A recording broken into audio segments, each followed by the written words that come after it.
The Big Ten's offering expanded playoff plans. The SEC's going to 9 conference games. What's the world coming to? We shall try to figure it out. I'm berry-tramel. He's tom-shatel. I'm with the Tulsa World. He's with the Omaha World Herald.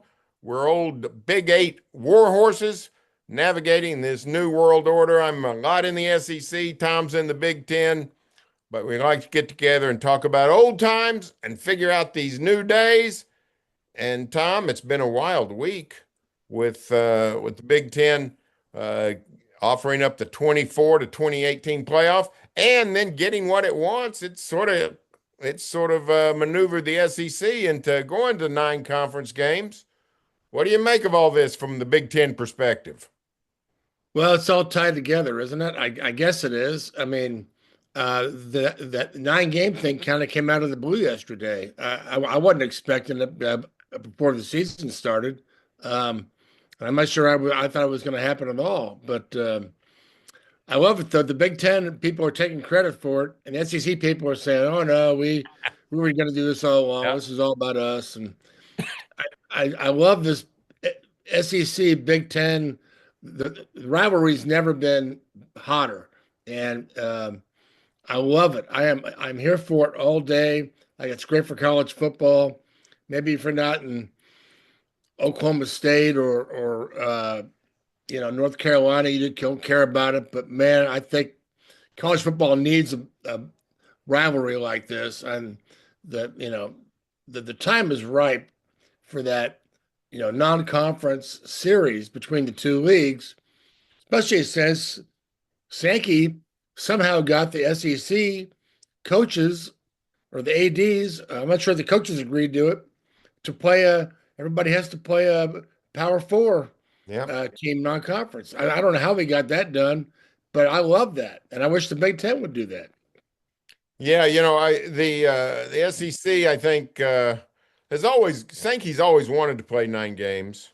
He's always wanted better scheduling, but after what we saw of year one of the expanded playoff, where strength of schedule didn't carry a lot of weight, and then the Big Ten, the Big Ten politicking for the ACC and the SEC to play 9 conference games, that didn't help. But I did detect that both at spring meetings and at media days, there were some coaches that were, Brian Kelly said, "Let's play 9." He said, "I want to play 9." He said, "I think that's why I came to LSU. I want to play in big games." And I don't think he was playing politics. I think he really meant it and said, "Hey, I want to play good games." And there were some other coaches with similar sentiments. I did. Do you, this 24 to 2018 playoff? That's the Big Ten's way of sort of bringing. You've talked to me about this. That's sort of a mouthpiece for Fox on that issue. I But think it is. I you, think it is. yeah, do you But I mean, think? it sounds like it. Yeah, but do you think does the 9 game SEC schedule, does that sort of pacify the Big Ten for now and say, oh, we'll just go with the 16 team playoff and everybody can be happy? Well, it sure looks like they're trying to align together on this, and um, at the out in Vegas, out in a Big Ten land in Vegas, Tony Patini said, "Hey, if you want to play 8, that's okay. It doesn't to get to the four automatic plan." He said, "It doesn't matter how many conference games." I thought he was trying to uh, tell the SEC, just come aboard the four automatics, and it doesn't matter how many you play. I feel like there's been a lot of back and forth, but I think ESPN, I'm sure, had to up the ante to get the 9. Okay, we'll make it worth your while, and um, Yeah, it looks like $5 million per school per year. So, yeah, that speaks volumes in yeah. today's world, and money talks louder than ever. But here's I that Power Four non-conference game thing. This is what I love about the Big Ten SEC right now. I guarantee that was a direct answer to Indiana's Kurt Signetti making fun of the SEC. Like, you know, when the Indiana football coach is making fun of the SEC, then I think all bets are off. It's like, you got to be kidding me.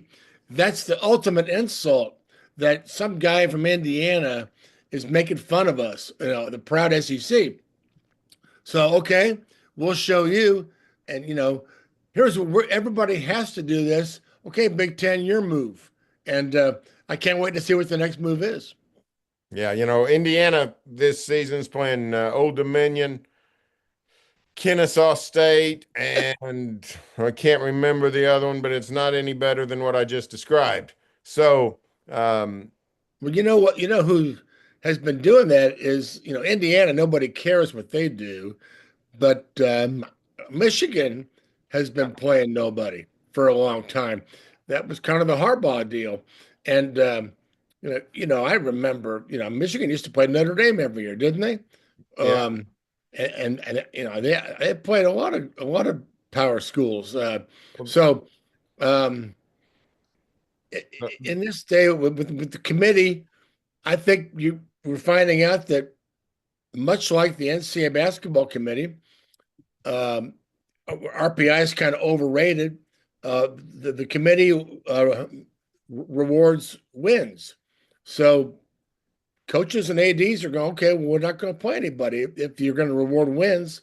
So, and not just, strength of schedule. So a lot of back and forth going on right now. But I have to think that going to nine aligns them with the Big Ten. Now those two can move together in some kind of unison toward a plan together.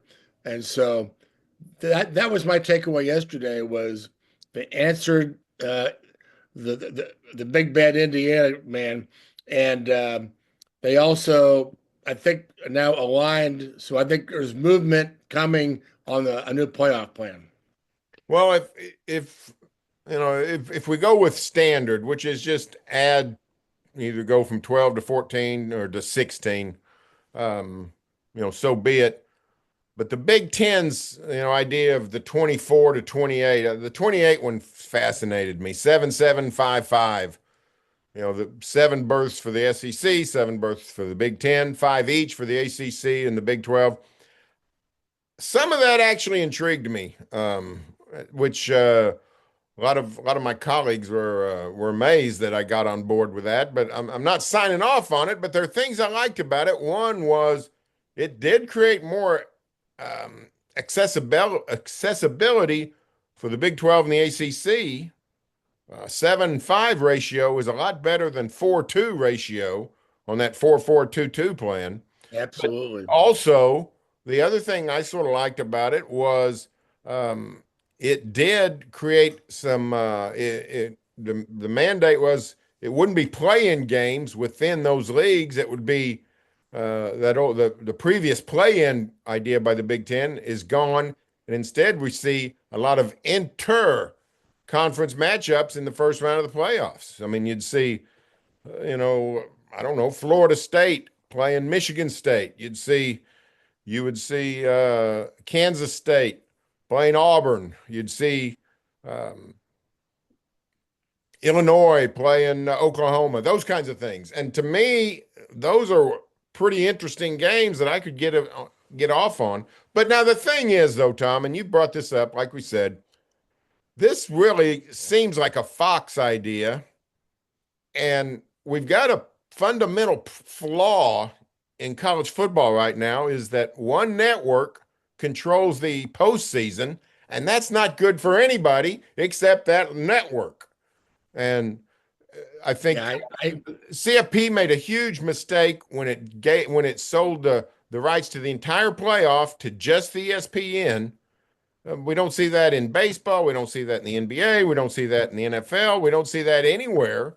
And it's going to work a lot better, more marketing, more money when you get people competing against each other. If Fox and ESPN are both involved in this playoff. yeah. Yeah, see, that's where I wouldn't mind the Big Ten and the SEC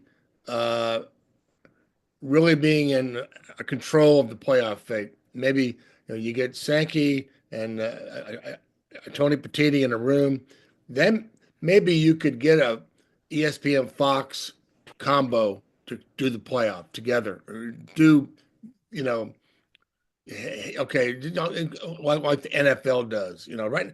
Because there's no commissioner of college football, and I don't believe there ever will be, because the conference commissioners can't agree on anything. So how are they going to agree to have one guy do everything? And they're not gonna answer to anybody. But all that aside, I think this was the 28th thing was a conversation starter, and we have to be careful, and I find myself having to be careful.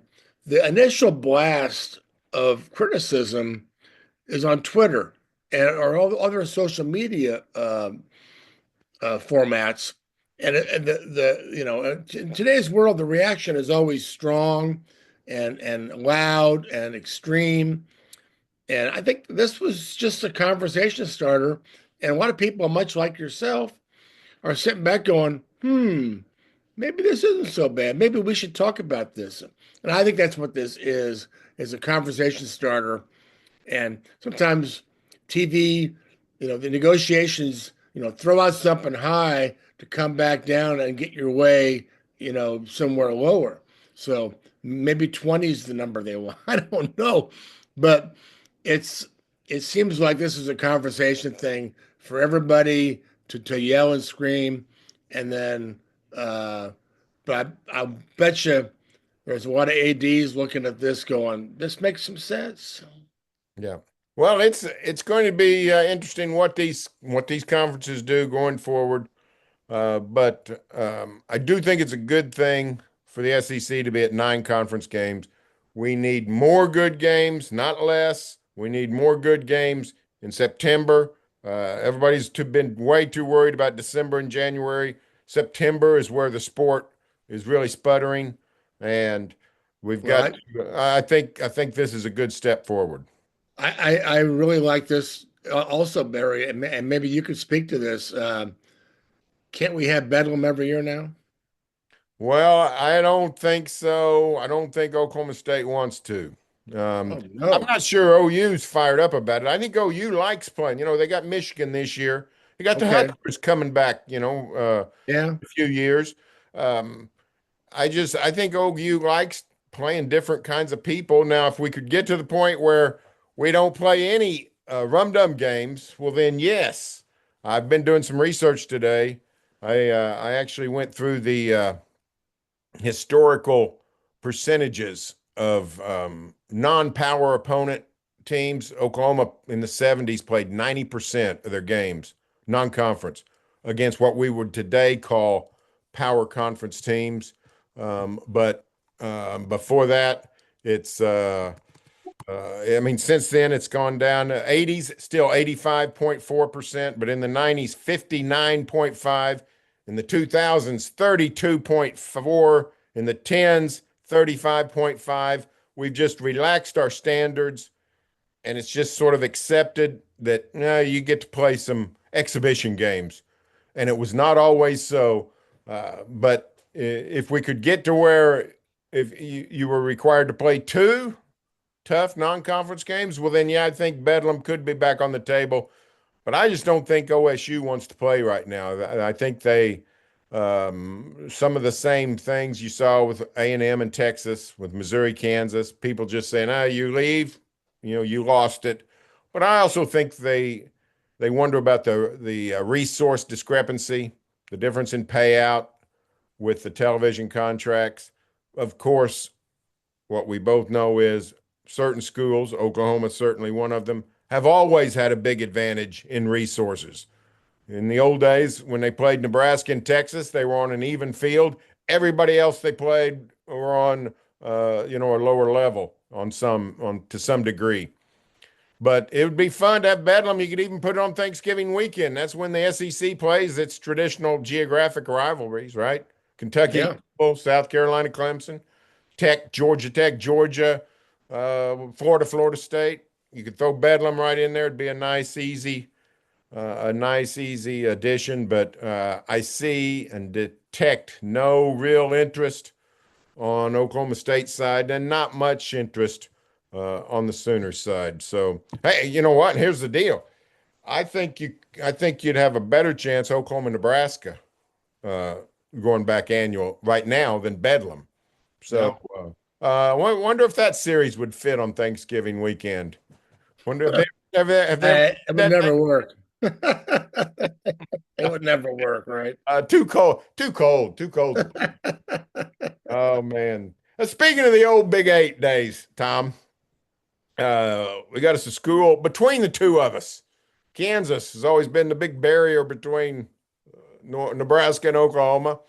And up in Kansas, for the better part of 30 years now, Kansas State's made most of the college football news. Congrats to the Wildcats for the Manhattan Miracle. But Kansas is making some noise in recent years. Lance Leopold's done a nice job rebuilding that program. And in the last week or so, the latest good news from KU, David Booth, a big benefactor who helped get the renovation of KU's Memorial Stadium going, announced a $300 million gift to Kansas for sort of a top off for the stadium, but also a ton of money that's going to go into basically an account that will the interest, the accrued interest is going to fund more NIL and more payroll for Kansas athletics, notably football. Good things happening in Lawrence. Yeah, Barry. What I like about this is, a lot of schools have this kind of guy. I mean, I'm in basketball. I'm in the Big East Conference now. Creighton in Omaha plays in the Big East. So I'm kind of a Big East guy now, of all things. And when I every Big East school has some kind of endowment that's got $1 billion. So a lot of these schools have these people. They don't always spend their money. Like Nebraska has got Warren Buffett as an alum. Well, he chooses not to spend money on college athletics. That's his. That's his right to do that. And but Nebraska's got a guy. Nebraska has other guys too. But I mean, everybody has these guys. I love the fact that KU and like Texas Tech with their guy are going all in when it's seemingly an SEC Big Ten world. These Big Ten or Big 12 schools are saying, wait a minute, we're all in too. And I think a lot of that is for the future. If there's another realignment earthquake, if there's a top 50 or top 60, who's going to make it? I think that the schools who look the same, who have the investment, are going to be in there.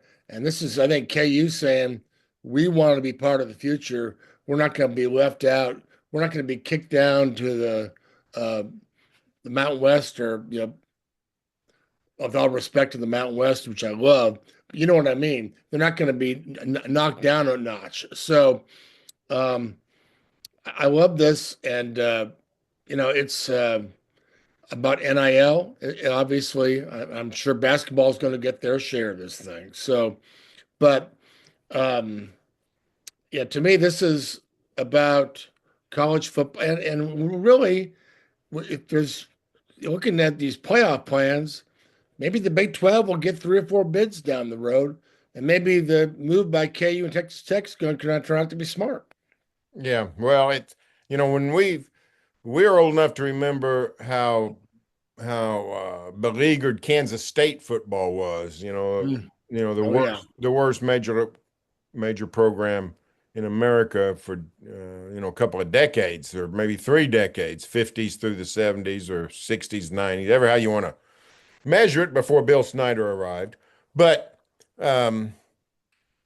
Kansas, since really the Mark Mangino era ended, gives K-State a run for its money. I mean, the Jayhawks from '08 to 21-ish was just awful football.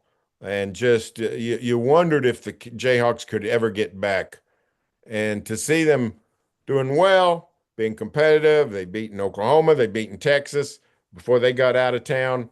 They've Lance Leopold's done a nice job. Now the facilities are catching up thanks to the people like David Booth. And I think it's good for everybody when you see these very poor programs year after year after year all of a sudden uprise and make some noise. So Well, and it's good to see KU uh, care about football again. Yeah, they've always had great players, and a couple Orange Bowl teams, a couple teams that would. Um, they had a hell of a coach in Mark Mangino, and I don't know what happened there, but I don't. I know that he probably wasn't for everybody. Uh, he was a football coach, and KU's always been a button down basketball world. Um, but they decided to go kind of a shortcut. We're going to hire these celebrity, the coaches, Charlie Weiss, Les Miles path, and I don't think those guys were in it for the long haul or the and now they've got then they Lance Leipold is an old school football coach, much like Mangino. Um, a little calmer, little more. Um, you know, um, he's more into he's more understated. But anyway, it's great to see KU playing good football again. Um, and I'll tell you what, the Big 12 football, it isn't great, but man, it's good. And they got good coaches, and it's competitive as heck.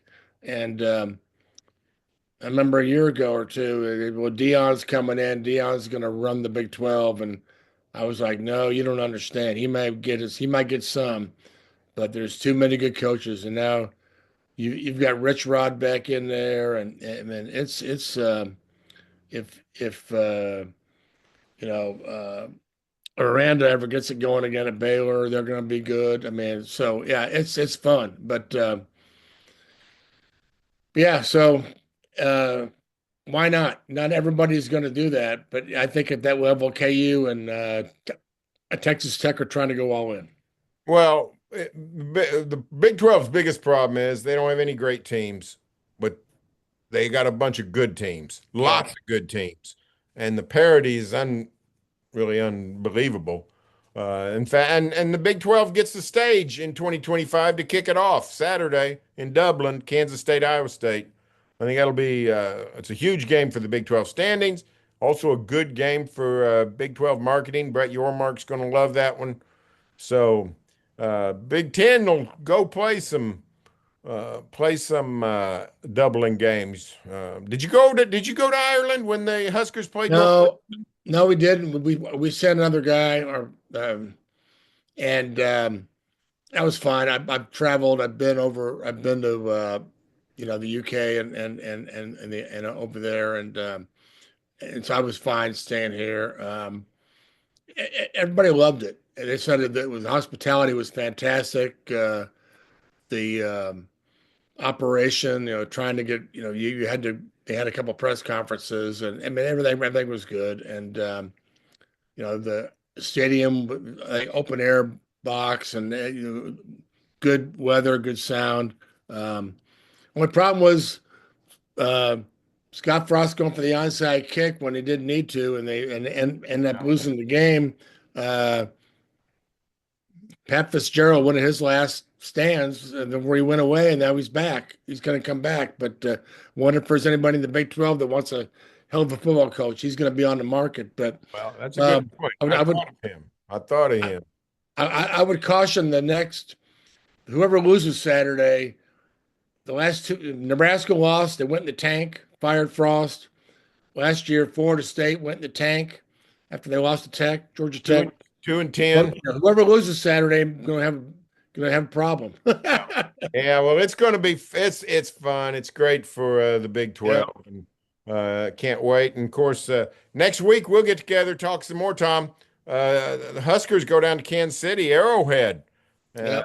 play Cincinnati. Good fun season opener. I got no such games in my neck of the woods. It's all one double A opponents for everybody in our state. So No, the one of the plagues of college football, the lack of good games, but you got yourself one. So I'm happy for you. That'll be a fun one to watch, Nebraska, Cincinnati. down in Kansas City. Hey, well, it's been fun, Tom. Thanks for working with me through the engineering. Yep. And thanks to the Problem. SEC and the Big Ten for keeping the coals moving and everybody fired up about college football even before the game starts. So we'll do this again next week with some games to talk about just played and some games coming up. That's what college football brings you on a consistent basis. That's what we'll do next week. Thanks, Tom. All right. Thank you. See you next week. We'll see everybody. Check us out on omaha.com, tulsaworld.com every day in the Omaha World Herald and the Tulsa World.